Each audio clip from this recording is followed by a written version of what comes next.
Across huge expanses of the Philippines, there is nothing left but rubble and desperation. You can see it from the air and feel it and smell it on the ground. Survivors walk past the ruins of their homes and lives, focused on one thing, finding food.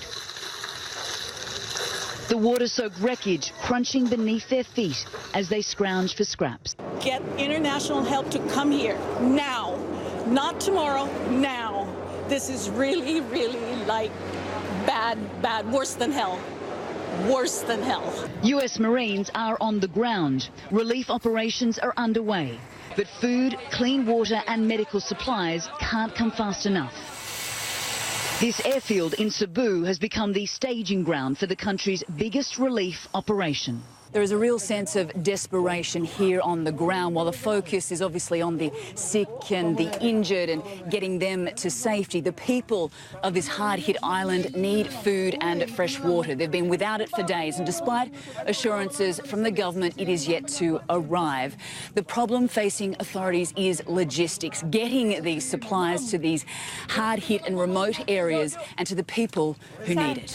So many roads are impassable, clogged with debris and littered with bodies. The stench is terrible, and for many, the pain is unbearable. A lot of people were dead, our friends are dead, some of our family members are dead. So it's really devastating. I am the only survivor of the family, and I want to know them if they are still alive. As the death toll grows by the day, families are desperately searching for loved ones who may be lost forever, swept away by one of the most powerful storms ever to strike the planet.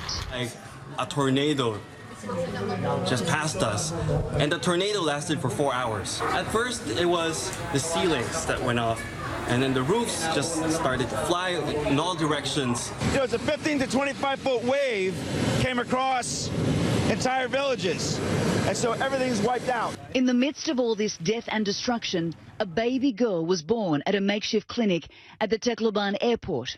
Her mother swam to stay alive when the storm hit, delivering a new life and a glimmer of hope. But Wolf, as we know, those stories of hope are few and far between. There is so much misery here.